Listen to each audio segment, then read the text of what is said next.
What up, everybody? This is your boy Dedrian Cologne from House of Rasslin. This is my review for the April 6th episode of AEW Dynamite. Like, share, comment, subscribe to House of Rasslin on all social media platforms. Follow me, Dedrian180, on TikTok, Twitter, and Instagram. Tonight's episode was pretty solid in the first hour. Once it got to the Hardys Butcher and Blade table match, that's when I feel like, for me, it didn't connect with me. It just felt really off. I don't know if it was the placement of the match, if it should have been at the opening of Dynamite or it should have been on Rampage, but just something wasn't clicking and something was just off. But other than that, this was a pretty solid show. This was the first Dynamite since Cody Rhodes returned to WWE. I know a lot of people have been focused on just what Cody Rhodes has been doing, his interviews and stuff like that with WWE. I know for me, I was looking forward to this Dynamite because for me, it felt like, okay, AEW, Cody Rhodes is getting all this attention. He has the American Nightmare in WWE. He has the get up that he had in AEW, but it's in WWE. What's your answer? Mind you, I don't feel WWE and AEW are competition. I do feel AEW is more of an alternative. But with that, to some extent, they are competitors. But I was really interested, okay, how is AEW going to, if you would say counter, but how would they answer to everything that's being said, like, oh, AEW lost a big one. Why did they let Cody go? Man, this is really, a gut shot. Everything that a lot of people are going to say about AEW, not signing Cody Rhodes and stuff like that. And I was really looking forward to this, okay, I want to see where AEW's at and where it's going to go.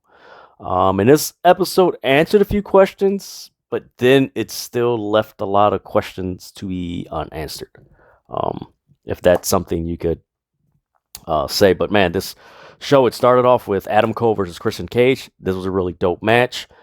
Christian Cage, he's put on some really good matches in AEW, and I believe it's more because of its pacing and its style. It's not going 100 miles an hour. You're able to absorb the story that's being told in the match. It's not too slow. It's not too fast. It's just a very good pace where you can get what he's trying to do and what he's trying to counter, and vice versa with the opponent that he's facing. Adam Cole, that dude is a man. I hope they put Adam Cole. They give that man the AEW World Championship. He needs to be champion. I do feel that AEW right now, they need to make a new champion. And it's not a diss at Hangman Page, who eventually came out in the post-match. It's just they need that guy that's hot. Adam Page, I believe, it was cool in November, but now it's just nah, you got to make the switch. You got to switch it and give it to Adam Cole and just have those fresh talent, because I do feel that that's one thing that's kind of going against AEW is because they have Adam Page, and mind you, he's had phenomenal matches with Daniel Bryan, Lance Archer, Adam Cole, but it just doesn't feel like the momentum that AEW had when Kenny Omega was the champion, and Jon Moxley and Chris Jericho. The champion, when they held the championship, there was just a momentum, okay, it's the bars being raised. It does feel like AEW right now is just here. It's not going higher and it's not going lower. It's just here. And I do feel that if they make Adam Cole the world champion, it's going to go.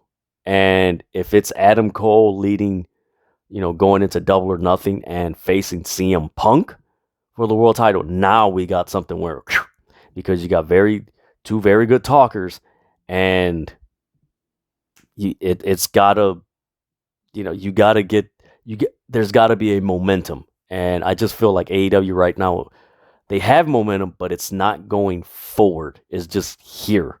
And I think that title change at the top would do a big difference. So the post-match, Redragon and Jurassic Express, were fighting. Then Hangman Page came out, and man, he shoved Adam Cole's face.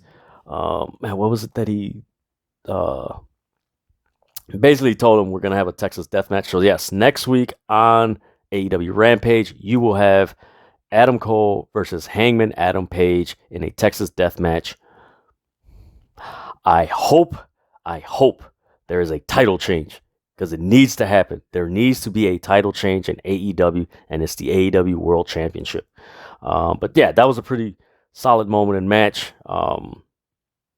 Again, also, I hope Redragon takes the titles from Luchasaurus and Jungle Boy. It's time. We get a highlight package from Supercard of Honor with Jay Lethal and Samoa Joe, and just everything that transpired, it was kind of surreal seeing Ring of Honor on AEW TV and just hearing Ian Riccaboni and Caprice Coleman call the act. It's like, okay, I hope one day they actually do come on Dynamite and announce. That'd be pretty dope. Then we get into the Samoa Joe versus Max Caster. Max Caster whiffed the line, basically told him that he's injury prone, and I like the line. It was funny that he used the line like, yeah, we're going to beat them like we beat them in the ratings. Talking about when Samoa Joe was champ in NXT, they were beating them, which crazy and stupid and funny and all that other stuff. Samoa Joe wound up during the match like doing the shimmy dance, which was, if you've seen Samoa Joe at Wale Mania in years past, the brother, he's dope. Samoa Joe is dope, man. This was a very good match. He beat the shit out of Max Caster, and I loved it. There was a part in the match where he chopped the hell out of him in the back, like just pah, you heard it's like ooh. And of course he did his finishing move, the Muscle Buster. Boom, hit him 1, 2, 3. He wins. Now he's a part of the Owen Hart's men's tournament. Then we get a backstage segment or interview interrupting Samoa Joe's victory with Jay Lethal and Sanjay Dutt. So basically, there's going to be a present that Jay Lethal and Sanjay Dutt is going to bring to Samoa Joe. Probably a new signee. I'm all for it. I don't have a problem with AEW bringing in new signees or anything like that. More so because if you really think about it, if you do the numbers, WWE released in 2 years, over 200 wrestlers. AEW is probably going to sign 20 of them. Again, that's, if you break it down, that's 20 weeks. There's 52 weeks in a year. There's 52 Dynamites in a year. There's 52 Rampages in a year. So that's 100 and, over 100 shows in a year. So if you break it down, if they sign 20 people this year, that's, not even, that's a quarter of, the shows that they have. So it's really not that bad as way people like put it out, like, oh, they always debuting people. Well, there's a whole bunch of people out there. So there you go. So I'm really interested in what the president is and who it might be. Could it be Cesaro? Maybe. Then from there, we get a backstage segment with Regal, Jon Moxley, and Danielson. Before I started doing this video, I came across a video on TikTok, and Regal goes, he begins the promo, I'm up to my nut here. And it's like, what did he just say? What? Really? Huh?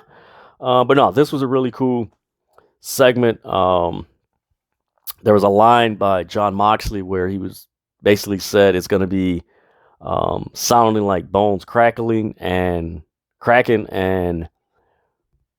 raining blood. Ooh, damn. And Danielson's just sitting there just with this cheesy grin like, yeah, I'm going to bust people up. So I'm looking forward to what they're going to be doing in the next week or so. Then we go to the match of Shawn Spears and Captain Shawn Dean. This is a pretty dope match. MJF is on commentary. He's talking crap. And then out of the blue, they just cut to the back. And lo and behold,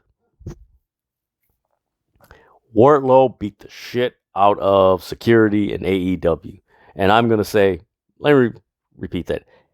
Wardlow beat the crap out of AEW security. That was fun because he tossed those guys around like they were freaking clothes.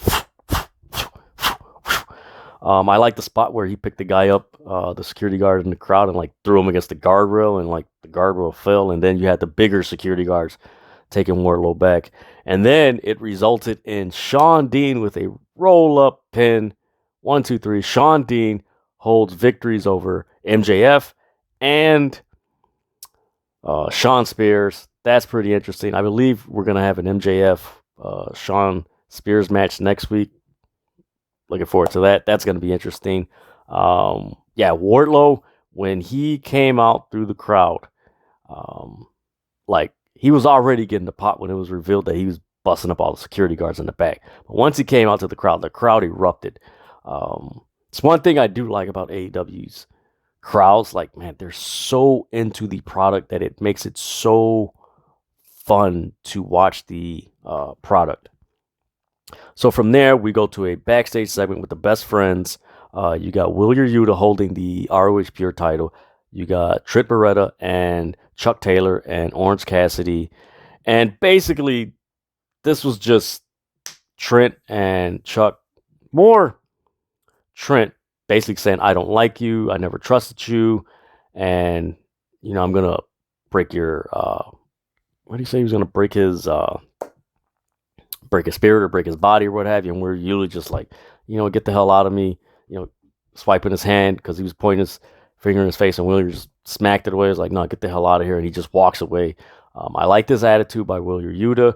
That ROH Pure Championship gave him more of an identity and elevate him as far as not a major player, but just someone of importance in AEW. That was really cool. I'm looking forward to how that's going to play out. Trent Beretta, Wheeler Yuta in a Pure Rules match should be very interesting. From there, we get Sammy Guevara with the cue cards with Tay Conti, blah, blah, blah, blah, blah, picture in picture, blah, blah, blah. They're doing that whole thing. And then we get somewhat of a recap of what happened earlier in the day where Jazz, Jericho Appreciation Society, got their ass whooped by, you could call them LAX, Eddie Kingston, Santana and Ortiz, and they're just beating the hell out of them. So there's a part in that brawl where Eddie Kingston grabs a monitor. They call it a TV monitor. No, this was a freaking flat screen that maybe was 20 by 20, 25 by 25. It was a huge ass screen. And he just throws it at him. And of course you see Hager and 2.0, those guys, they help Daniel and Jericho, and man, who else was it? There was another person. I think it was 2.0 was there. So they get in the car, they drive off, and Santana and Ortiz were just like, you know what? Come back. You know you got it. From there, we just get Eddie Kingston just coming out like, yo. And I like what he said. He's like, what?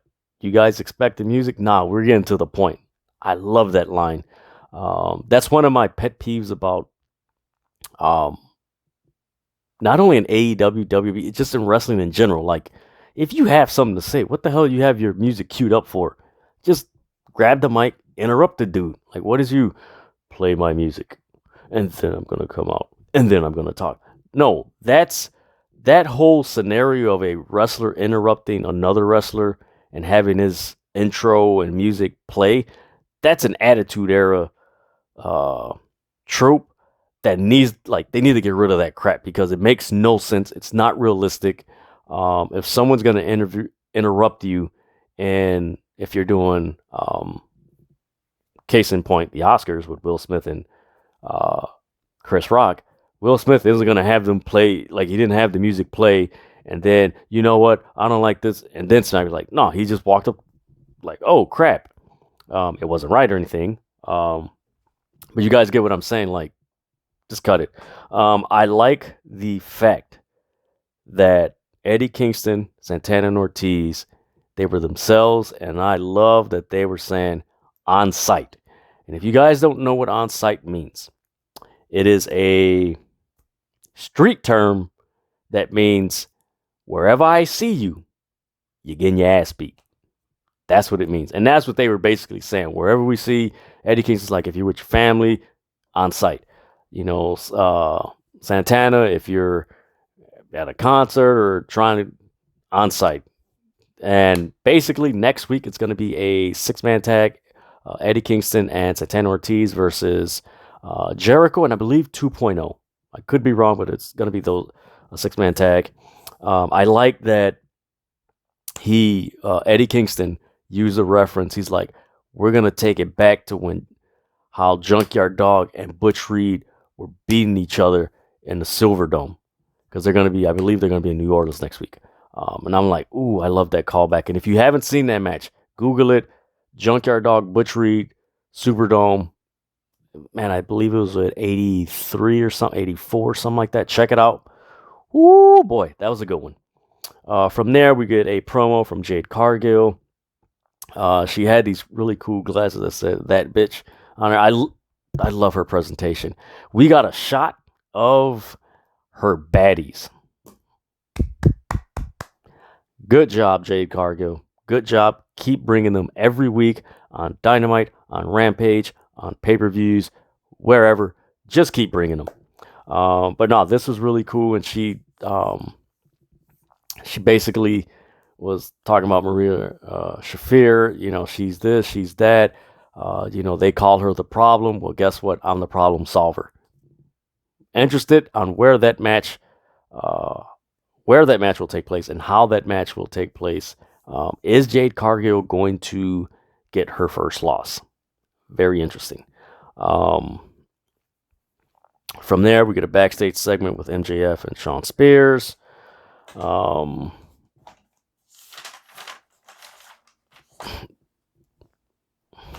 mean, there's nothing much to say. I mean, MJF basically didn't like the fact that Wardlow interrupted, and he's like, Shawn Dean, I'm going to fight you next week. So yeah, again, like I said earlier in the video, we're going to get MJF and Captain Shawn Dean. That should be interesting because Shawn Dean holds a victory over MJF. So that's going to be pretty cool. Then, of course, we get to the match that I was talking about earlier. The Butcher and Blade versus the Hardys in the table match. Yeah, this match was, again, up until this point, Dynamite was fluid. Once this happened, then it just, and I've noticed AEW has done this quite a lot in the last few Dynamites where the flow was good, and then this one match or one segment just throws it off. And I hope Tony Khan, you know, if he watches this video or the feedback and everything, there hasn't been I think the last Dynamite where there was fluid with, where it was just a flow, was the New Jersey Atlantic City Dynamite where Keith Lee's debut. That was fluid. Since then, there's just been Dynamites where it's just one match just throws it off. And this match wasn't it. Like I said before, I don't know if this match should have been in the start of Dynamite or on Rampage, or just maybe have a singles match, Jeff Hardy versus The Butcher. Actually, Now think about, maybe that would have been better. Jeff Hardy versus the Butcher, because it just really didn't.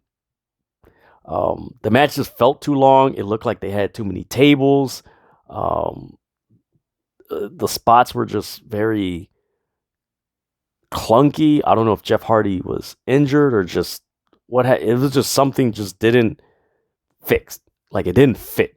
And it was just, as a viewer, and mind you, I'm a big fan of the Hardys. I enjoy the Butcher and Blade's work. They're a very good, very underrated tag team. But yeah, I was just waiting for this match to get over with, to be honest. And it was just like, man, they got to get this, like, this ain't clicking. Like, you got to go. Then we get a backstage segment with Christian Cage and Luchasaurus and Jungle Boy. Christian Cage, he throws a water bottle. Luchasaurus and Jungle Boy basically issue a challenge. So next week, we're going to get Red Dragon versus Luchasaurus and Jungle Boy for the AEW Tag Team Championships. I hope Red Dragon wins. Please let them win. It's time to like, if there's something that AEW needs to do, they need to change the AEW World Championship holder and the AEW Tag Team Champions. Adam Cole needs to be champion, or Red Dragon needs to be tag team champion. You need to put it on them for two things. One, it's time for a change. Like I said earlier in the video, like they need to progress. Like AEW is just, it feels like they're stuck. Like they're not regressing, but they're not progressing to where they should be. And putting the titles on Adam Cole and Red Dragon is going to give that, okay, now we're going forward. Also, it helps with the fact that it would introduce, you could say subconsciously, because they have all the belts, the Trios title. Because eventually they will bring in the Trios title, but this would be a subtle hint and just a subtle, just planting the seeds of the Trios titles. And I'm all for it. Then we get a backstage segment with Nyla Rose and Thunder Rose. They're going to be wrestling at Battle of the Belts, which I'm looking forward to, but I'm not going to be able to watch live because I'm going to the New Japan Windy City Riot event in Villa Park here in Chicago.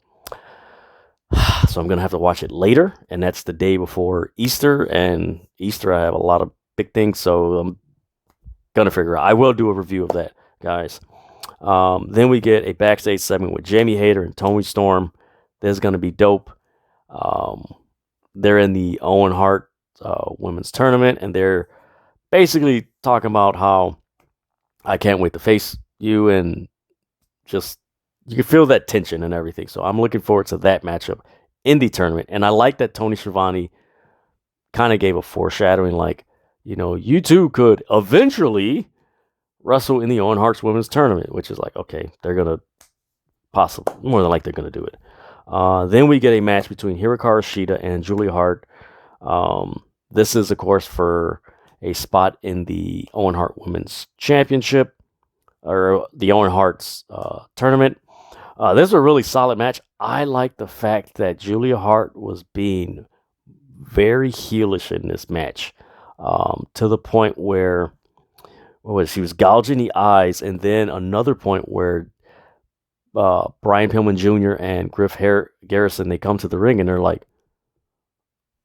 what's going on here? And she tells them to leave, and it's like, ooh. I was anticipating that the House of Black was gonna show up, and like the same way that Brody Lee brought in Anna Jay to the Dark Order. That's why I was thinking that, oh man, House of Black is gonna bring in, Julia Hart finally, but maybe too soon. It looks like eventually something like that will happen.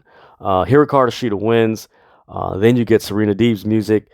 Hikaru Shida's looking at the Titantron, and she could kind of sense that she's behind her, and she turns around, and Serena Deeb's has a chair, and they have this stare down. Serena Deeb leaves. It'd be cool if we have this feud in the Owen Hart Women's Tournament. That would be dope. We get a backstage segment with Swerve Strickland. They were recapping him attending the Grammys and supporting, a few artists and producers who work with Kanye West. That was really cool. I like that. Then he's like, hey, I'm going to handle some business.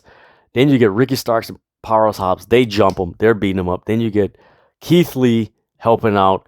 And Keith Lee puts Powerhouse Hobbs through a wall, which you could tell it was kind of like put up there because like you could see the 2x4 like up top. It was a pretty cool spot.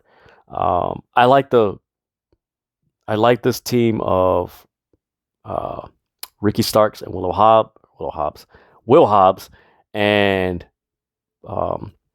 Keith Lee and Swerve Strickland. I like it. I did a video about this when they wrestled on Rampage. There is a chemistry between Swerve Strickland and Ricky Starks. This is a dope feud. Looking forward to where this is going. The way it came across on TV, like they could have been a little bit more grit and intensity in the backstage scuffle. It did look like kind of like they were holding back, and the spot where Keith Lee threw Powerhouse Hobbs through the wall, like if they put the camera a little bit shorter where you didn't see the plywood, it would have been really effective. It did come off kind of amateurish. Tongue twisted.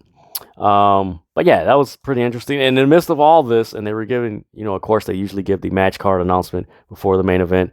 Willow Nightingale will face Red Velvet in a match for a qualifying spot for the Owen Hart's Women's Tournament.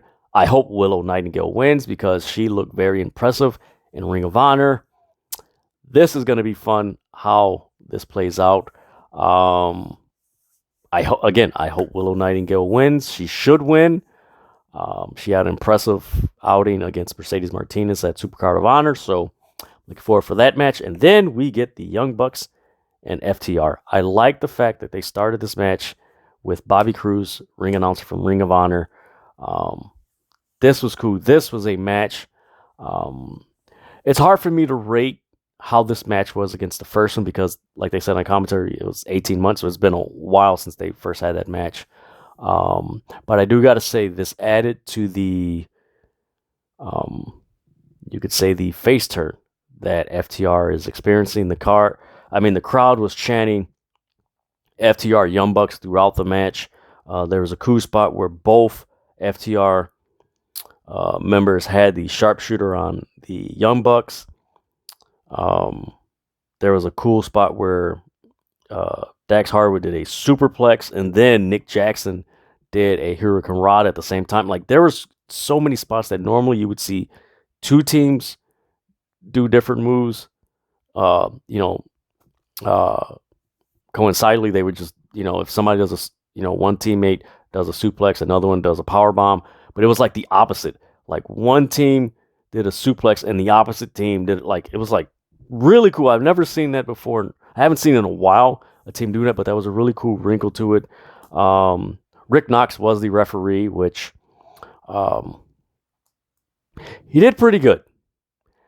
Of course, he has the reputation of not enforcing rules, which started off like that in this match. But yeah, the crowd was really behind FTR. There was a spot where Nick Jackson used the belt, and it looked very close that they were going to get the 3, and Cash Ruler kicked out. Then you had FTR. They gained the upper hand, and then they eventually did the BET trigger, and Cash Ruler pinned him. One of the Jacksons, 1, 2, 3. FTR retains their ROH and AAA tag team titles. This was a really solid match. It was fun. It was a fun match. It built on what they did against the Briscoes on Friday at Supercard of Honor. I'm all for an FTR face turn. They're loving it. They're digging it. It's good that they're getting their flowers. They've been a phenomenal tag team for the last 5 years, but now they're really showcased, and you could tell that they're getting in a groove, which is really cool. But yeah, this show, it was all good. I enjoyed it. Watch the Young Bucks FTR match. Watch the Samoa Joe Max Caster match. Overall, man, like I said, the first hour was good. It was just up until the Hardy's table match. It just did not click. Something was off with it, but man, that FTR Young Bucks match, I'm not gonna say it was up to par to what the Briscoes and FTR did on Friday, but man, I recommend you guys watch that match. This was fun. It was different. A nice way to close the show. I was kind of anticipating them starting the show like this because they've done this in the past 2 months where they have like something that should be a main event start the night off. Is like, all right, but no, Young Bucks, FTR, good job. I enjoyed it. I'm looking forward to Rampage. What's going to happen there, and then next week's Dynamite.